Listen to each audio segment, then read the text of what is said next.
அப்படி சொல்லலான்றீங்க. அரவிந்த், இதில் ஒரு அம்சம் என்னன்னா, இப்போ இவங்க எல்லாம் வெளியில் வந்ததுனால அவருக்கு என்ன இடத்துல என்ன இப்போ குறைஞ்சிருச்சு? அவர் ஸ்ட்ராங்காக போய் பேச முடியும் அப்படிங்கிற இடத்துல தானே அவர் இருக்கார். இன்னும் சொல்லப்போனால் பரப்புரைகளில் அதிமுக பாஜக கூட்டணியை பற்றி ரொம்ப ஜஸ்டிஃபை பண்ணி பேசுகிறாரு.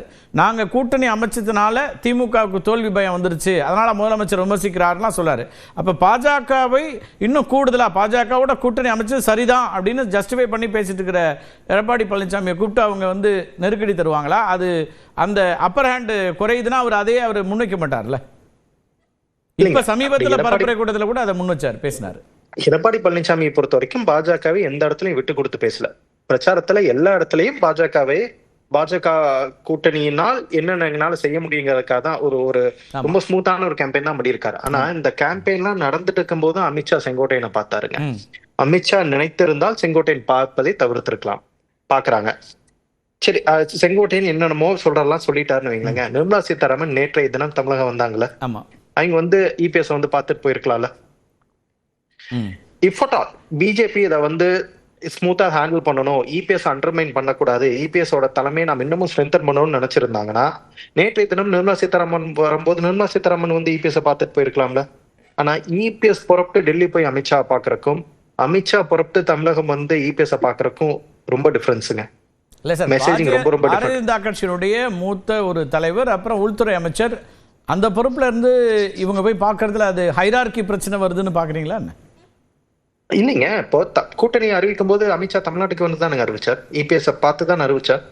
அப்போ நாம் ஒருத்தரை போய் பார்ப்பதற்கும் அதுக்கு முன்னாடி திரு எடப்பாடி பழனிசாமி அங்க போய் அவரை பார்த்ததும் உங்களுக்கு நினைவு இருக்கும். கட்சி அலுவலகம் திறக்க போது அங்க போயிட்டு அப்ப போய் பார்த்துட்டு வந்தாங்க.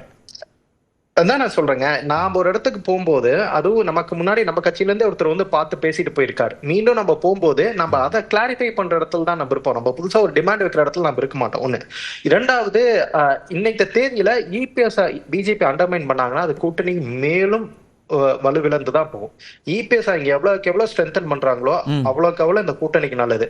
சோ பிஜேபி அதை புரிஞ்சுக்கிறாங்களா, அது எப்படி தப்பான ஒரு இன்புட்ல பிஜேபி இதை செயல்படுறாங்களாங்கிற ஒரு சந்தேகம் இருக்கு. ஏன்னா தமிழ்நாட்டுல இருந்து வர இன்புட் பிஜேபி கரெக்டா வருதாங்கிற ஒரு சந்தேகம் இருக்கிறது. ஏன்னா செங்கோட்டையனை பார்த்திருக்கிறது அமித்ஷா பார்க்க. தமிழ்நாடு பாஜக தலைவர்களுக்கும் அந்த சந்தேகம் இருக்குதோ? ஏன்னா சில பேர் அப்படியும் அந்த எண்ணம் இருக்குங்க. ஏன்னா செங்கோட்டையன் அமித்ஷா பார்த்தது தமிழ்நாடு பாஜக தலைவர்களுக்கும் தெரியாதுங்க, யாருக்குமே தெரியாது. திடீர்னு ஒரு அமித்ஷா பார்த்துட்டு செய்திகளை பார்த்ததா தமிழ்நாடு பாஜக தலைவர்களுக்கே தெரிஞ்சிருக்கு. எனவே நாளைய தினம் நடக்கக்கூடிய அந்த மீட்டிங், ஏன்னா இபிஎஸ் உண்மையாலுமே ரொம்ப ஸ்ட்ராங்கான ஒரு பொசிஷன். 17 தானே நாளை, ஆமா 17. இபிஎஸ் ரொம்ப ஸ்ட்ராங்கான ஒரு முடிவு எடுத்துட்டாருன்னா, பார்க்காம கூட இல்ல நான் போய் சிபி ராதாகிருஷ்ணன் மட்டும் போய் பார்த்துட்டு வந்துட்டு அமித்ஷா பார்க்காம வந்துட்டாருன்னா வைங்களேங்க, அது ரொம்ப ஒரு டிஃபரெண்டான ஒரு பிளாட்ல ஒரு ட்விஸ்டா போகுது. நமக்கு அதுவும் தெரியாது. நம்மளோட யூகத்துல நம்ம என்ன சொல்றோம்னா, டெல்லி வந்து ஒரு அமித்ஷா பார்க்க வருவதற்கான வாய்ப்பு இருக்குன்னு நம்ம சொல்றோம். அப்பாயின்மெண்ட்ஸ் வந்து பேசப்பட்டிருக்கு அப்படிங்கிற வரைக்கும் செய்தியாக இருக்குது. அதனால அதை வச்சுதான் நம்ம பேசுறோம். அதுல கடைசி நேர மாறுதல்களுக்கு அவர் முன் வருகிறாரா அப்படிங்கறதுலாம் நீங்க சொல்ற மாதிரி அதுவும் நம்ம வந்து அரசியல்ல எதுவும் நடக்கலாங்கிற கணக்குல அதை வச்சு எதுவும் நடக்கலாம். நம்ம முடியற வரைக்கும் நம்ம எதுவுமே உறுதியா நம்மளால சொல்ல முடியாது. ஏன்னா அதிமுக பாஜக கூட்டணி உருவாகுங்கிறத நம்ம வந்து கூட்டணி உருவாகுக்கு 1 மாசம் வரைக்கும் கூட நம்ம யாரும் பேசியிருக்க மாட்டோம். இன்ஃபேக்ட் 1 வீக்கு முன்னாடி வரைக்கும் கூட நம்ம யாரும் பேசியிருக்க மாட்டோம். எனவே பிஜேபி பொறுத்த வரைக்கும் பிஜேபிக்கு எனக்கு இருக்கிற ஒரே பெஸ்ட் ஆப்ஷன் இபிஎஸ் தான். இபிஎஸ் முன்னிலைப்படுத்தினால் மட்டும்தான் கூட்டணியை வலுப்படுத்த முடியும்.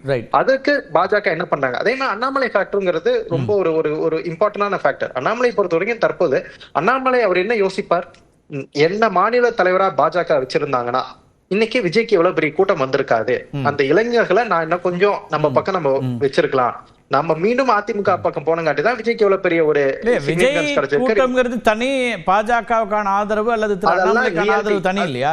அதுதாங்க பிராக்மெட்டிக்கான ஒரு பாலிடிக்ஸ். அதான். ஆனா அண்ணாமலையோட ஆர்குமெண்ட் இதான் இருக்குல்ல, பாஜகக்குள்ளார அண்ணாமலையோட ஆர்குமெண்ட் இதான் இருக்குல்லங்க. இப்ப என்ன எடுத்துட்டு நீங்க வந்து ஒருத்தர் மாநில தலைவராக்குனீங்க, இபிஎஸோட கூட்டணிக்கு போனீங்க, இதனால கட்சியோ கூட்டணியோ பலமா இருக்கா அப்படிங்கிற ஒரு கேள்விதான் அண்ணாமலை வைக்கிறாரு. ஏன் அண்ணாமலை இந்த பலம் ஆகலன்னு என்ன அடிப்படையில விமர்சனம் வைக்க முடியும்? கூட வேற யாரும் இன்னும் வரலன்னு வேணா சொல்லாமே தவிர வேற யாரும் மறுத்திருக்காங்களா? வெளியில இருக்கவங்களா நேரம் கேட்கறாங்க, டிசம்பர்ல முடிவு பண்றோம், ஜனவரில முடிவு பண்றோம், இடங்கள் கேட்கலாம். எல்லாருமே நெகோசியேஷன் பவரை இன்க்ரீஸ் பண்ண வாய்ப்பு இருக்குன்னு தானே. அந்த வேற யாருமே இன்னைக்கு வரைக்கும் இன்னொரு கருத்து இருக்கு, நம்ம இதை கூட பேச, இன்னைக்கு வரைக்கும் திரு விஜய்க்கு நாங்க கூட்டணிக்கு வருகிறோம் யாராவது சொல்லி இருக்கிறாங்களா? அவர் கூட்டணி ஆட்சின்னு வெளிப்படையா சொல்லிட்டாரு.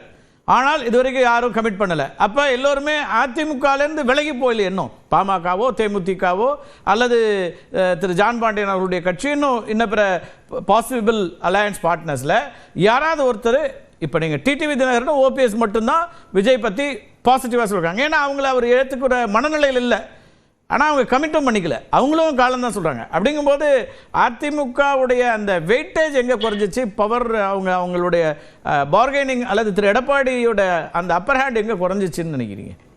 எங்க குறைஞ்சுன்னா, இபிஎஸ் இந்த எலெக்ஷனோட மிக மிக ஒரு கிரிட்டிக்கலான ஒரு கட்டத்துல தன்னோட யாத்திரை தொடங்கி நடத்தி போயிட்டு இருக்காரு. சரி, யாத்திரைக்கு நடுவுல அதிமுகவோட இபிஎஸ் யாத்திரையர் பேச வேண்டிய டாபிக் கிடையாதுங்க. இன்னைக்கு பேச்சு பொருளாக இருப்பது அதிமுகவில் பிரிந்து சென்றவர்களை மீண்டும் இணைப்பார்களா, எப்போது இணைக்கப்படும், எப்போது இணைப்பார்கள், செங்கோட்டையனோட கழகம், இதுதான் பேசாரு. ஏன்னா இபிஎஸ்க்கு ஒரு கேம்பெயினுங்க, அவரோட எலெக்ஷன் கேம்பெயின் யாத்திரையோட கிரிட்டிக்கல் பாயிண்ட்ல இருக்காரு. அந்த யாத்திரை மறந்து அதிமுக மீண்டும் பிளவுபட்டு இருக்குங்கிற ஒரு டிபேட் வந்துருச்சுலங்க.